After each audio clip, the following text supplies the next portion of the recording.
The story begins with a boy named Andy Walton who was participating in his college swimming competition. He wanted to win so he could get a college scholarship, change his life, and then finally proposed to a girl named Claire Broman. Claire was present there as well. At that moment, Andy's younger brother, Mark Walton, came to him. Mark also wanted his big brother to win, but Andy lost the competition to a boy named Clifton Stone, and all his dreams were shattered. Later, Andy went to the store where he met Claire and her friends. Claire said to Andy that he must be in a bad mood since he lost the race. Then Ryan, who was standing there, said to forget all that and asked Andy to take the stuff and come outside. Andy replied that the party was supposed to be at Ryan's house. Ryan said, "Fine, grab the stuff and meet them outside." Andy pushed the trolley forward, picked up some beer cans in the store, and walked out without paying. Outside, he handed the beer cans to Ryan and his friends. That's when Ryan told Andy that they had changed their plan, and he wouldn't be coming with them. Claire, who was sitting inside the car, told Ryan to let Andy in and not act crazy, but Ryan and his friends drove away. Right then, the store owner arrived with a guard. Seeing them, Andy tried to run, but the guard caught him. This was the third time in the same month that Andy had been caught stealing from the store. His mother, Sally, was standing there too, because she worked at the same store. So, the store owners did not file a police complaint against Andy. Shortly after, Andy's father, Jim Walton, arrived. Sally told Jim that the store didn't file a complaint, but warned that this must never happen again. Jim assured them it wouldn't. Jim then scolded Andy, asking if he had lost his mind. He told Andy that he had put his mother's job at risk and that they couldn't afford any more trouble. Jim told Andy that he couldn't stay with them anymore and that he would have to live with Uncle Trent. Andy asked who Uncle Trent even was. That night, Andy took some money from his father's desk and planned to run away so he wouldn't have to stay at Uncle Trent's house. Just then, he noticed his father's watch lying there.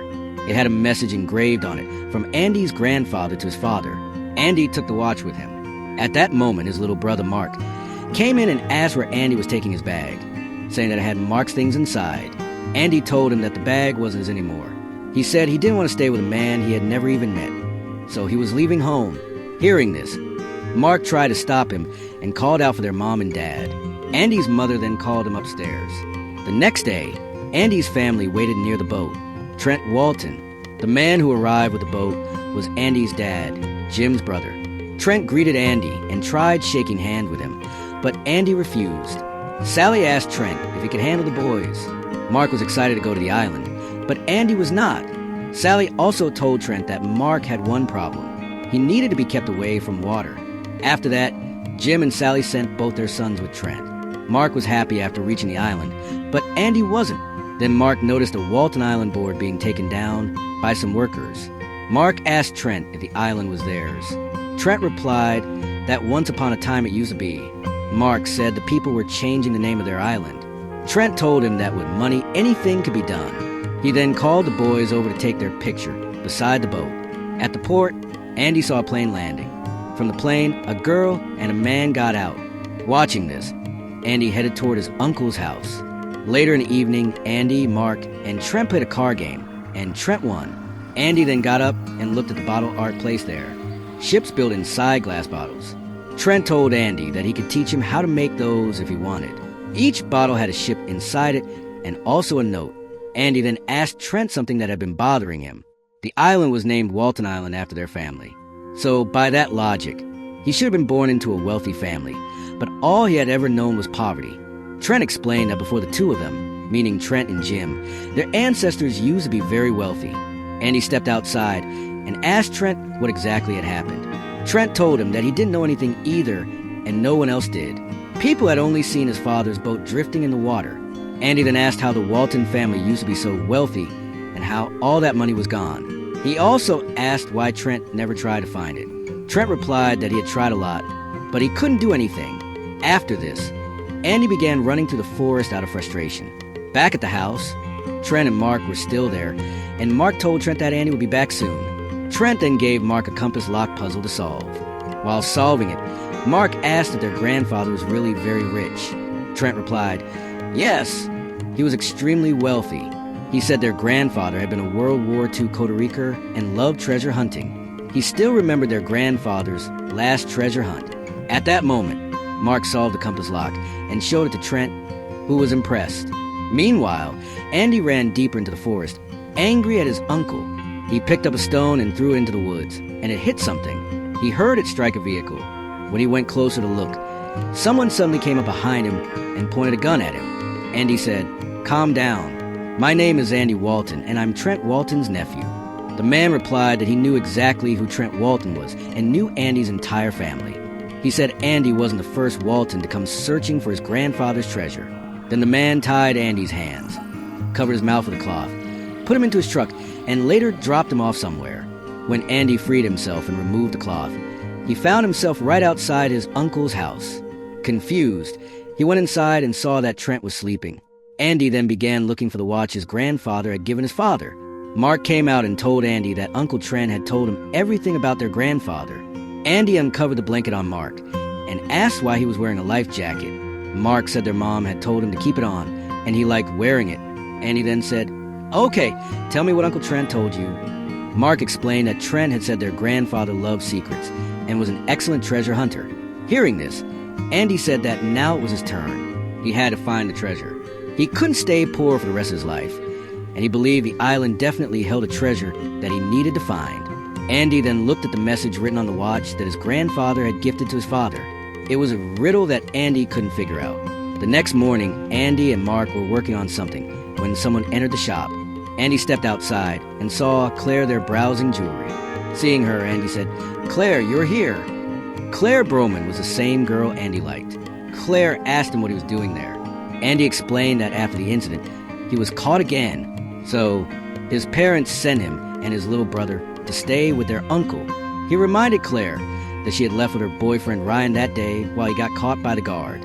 Claire then started talking to Mark for a moment, and later said that the town had a store where the best ice cream was sold. She asked if they wanted to go. Andy immediately said yes. Claire said she would wait for them there and left. Andy and Mark headed toward the ice cream shop. On the way, Andy began observing the island closely, hoping to find clues that could help him search for the treasure. He noticed several signs and banners indicating that businesses were shutting down soon. When they reached the ice cream shop, the lady there immediately recognized Andy and Mark. Claire was already there. The lady looked at Mark and said that his eyes looked exactly like his grandfather's. Andy asked her if she knew their grandfather. The lady replied that everyone on the island knew him very well and respected him. As long as he was alive, everyone lived peacefully here. But recently, people had forced the islanders to sell everything and leave.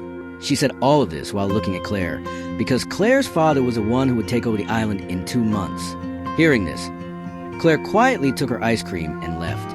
Later, Trent returned to his home and saw John Broman, Claire's father, waiting for him. John was the same man who was going to take over the island in 2 months. Trent asked what he was doing there. John pulled out papers and said he had come to offer Trent the old deal again, the one Trent had rejected earlier, and this time he was adding a 10% bonus. John wanted Trent to hand over his property just like everyone else. But Trent refused, saying this was his father's island, and its name was Walton Island. As John left, he said that the name wouldn't remain for long anyway. Meanwhile, Andy began exploring the island with Claire. Walking through a forest trail, they came across several crosses placed in the ground. Mark stopped his bicycle and asked what they were.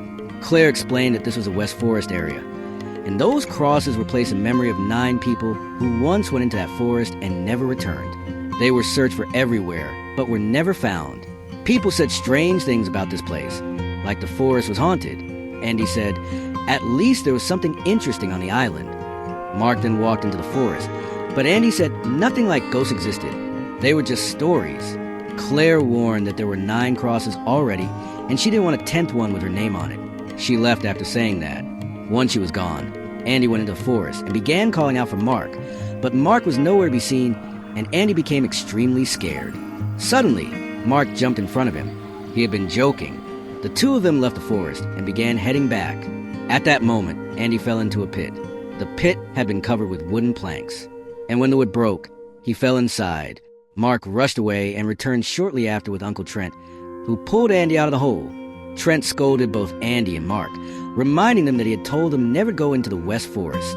He insisted there was nothing there and warned them never to go there again. Later, while Andy and Mark were carrying crab traps, a crab latched onto Mark's finger. Just then, John arrived and helped Mark free his finger. John greeted Andy, introducing himself as John Broman. Andy told him his name, and John asked if he belonged to Richard Walton's family. Andy replied that Richard was his grandfather and asked if John knew him. John said he wished he had known him personally, but was a huge admirer of his, which was why he bought his house. Andy was surprised he didn't know this. John then invited Andy to finish his work and come to his house for dinner, promising to give him a tour of his grandfather's home. Andy happily agreed. Back at the shop, Andy attempted to take a chain from the jewelry section when Trent caught him. Trent asked if this was really his style. Andy explained that John had invited him for dinner. Trent said he knew John Broman very well and warned Andy that he was a snake. Still, Trent handed him the chain. Andy now understood that John Broman was living in what used to be his grandfather's house, and he believed he would learn something important about the treasure if he went inside. He also wondered why the same John Broman, whom everyone hated, had invited him in the first place. When Andy went to John's home, his grandfather's old house, he carefully observed everything. John then called him into his office and asked how he liked the island. He asked if Andy had explored anything and if he knew about his grandfather's treasure. John said Andy must have at least heard of Richard Walton's lost fortune. Andy replied that he hadn't. John said this was surprising because Andy's grandfather was a legend, and yet his parents never told him anything about it.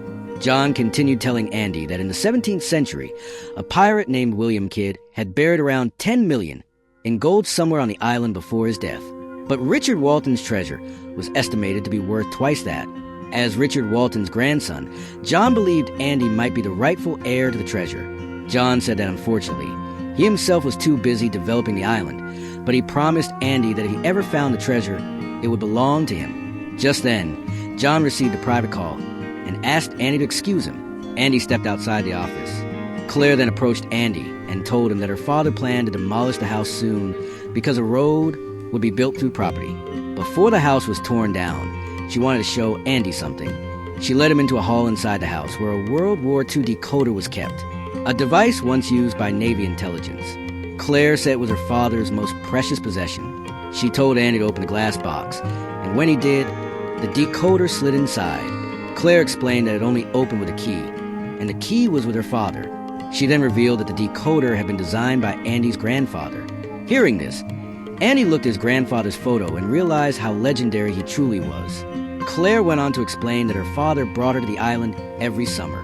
While he worked in his office, she had nothing to do and ended up bored. Her mother had remarried and had new children, so she stayed busy elsewhere.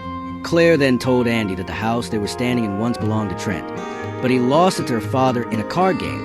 Andy later left for home, and on the way, he stopped near the 9 Crosses. Inside the forest, he spotted 2 men carrying lantern. Curious, he got off his bike and watched them. Suddenly, one of the men noticed him and began firing at him. Terrified, Andy ran away and escaped.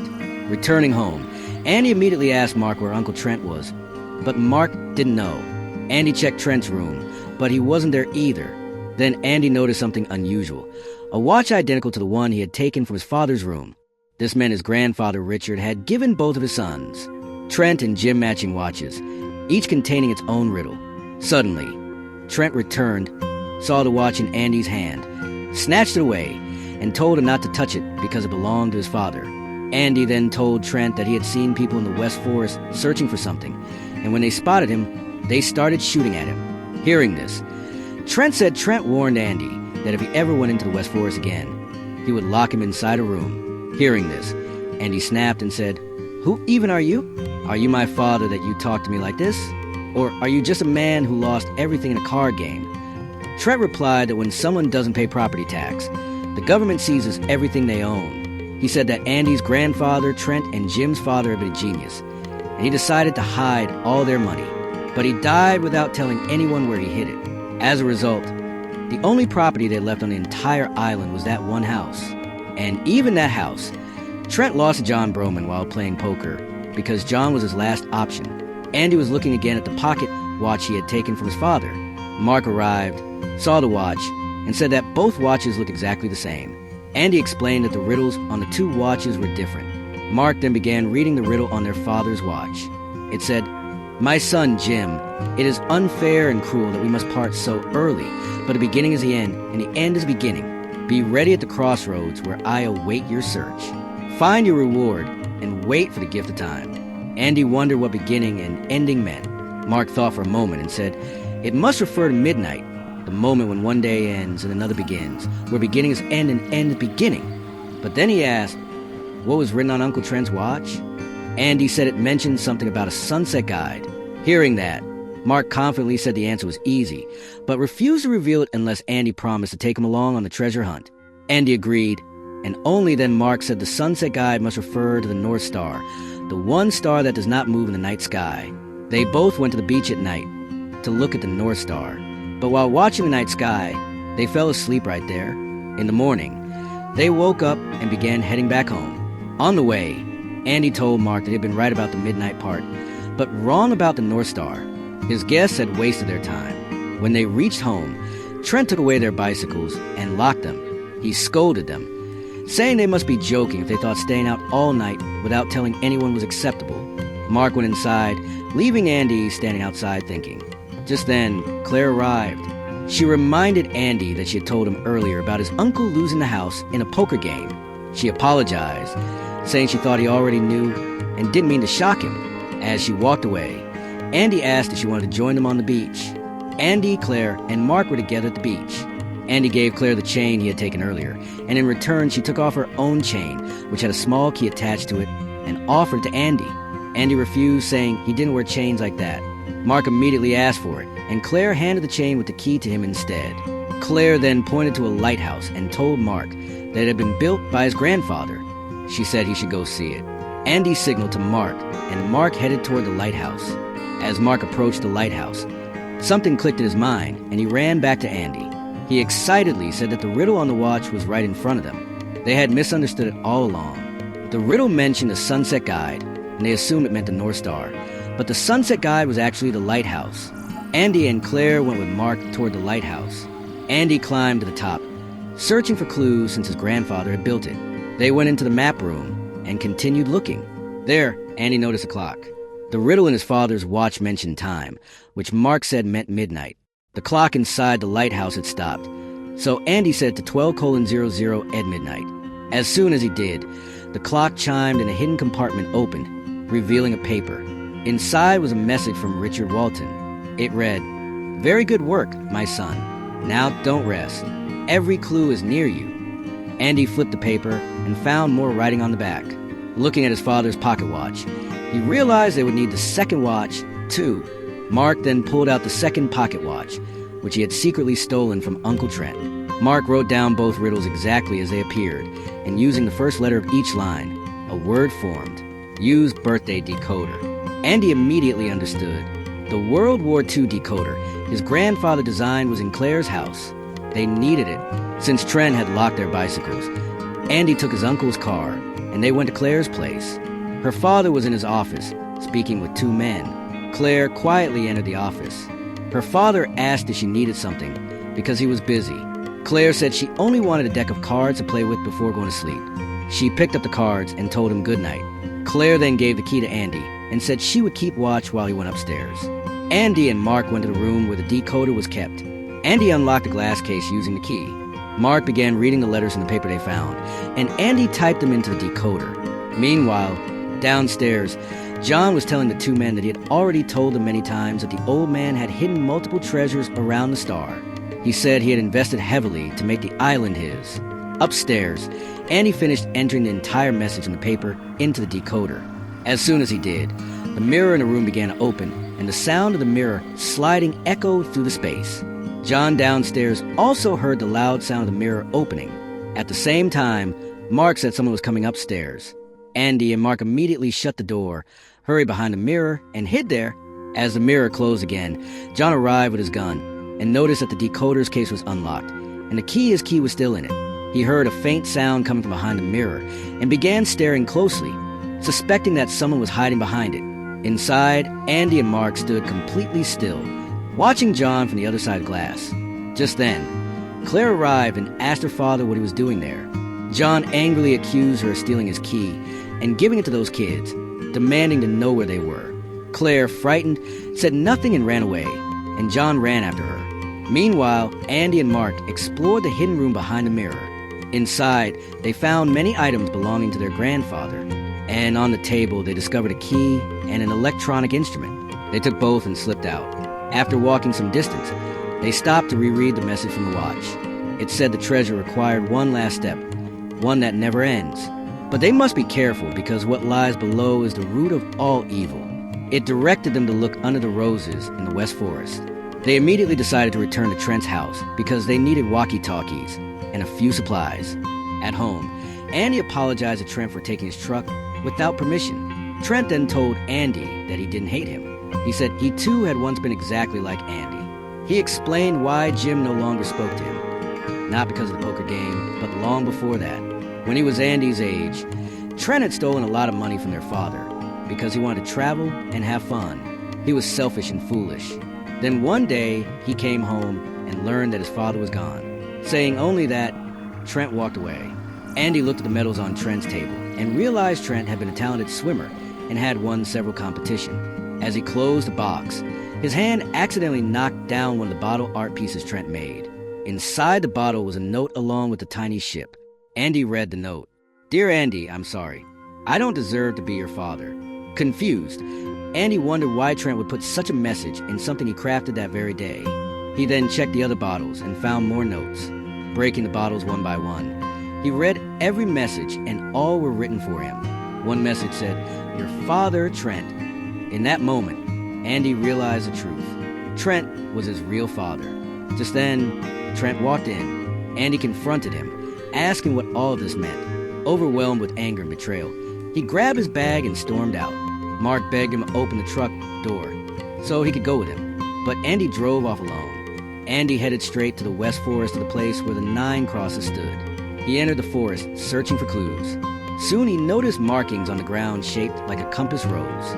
He realized this was the West Forest compass rose mentioned in the watch's message. As he examined it, a beeping sound started.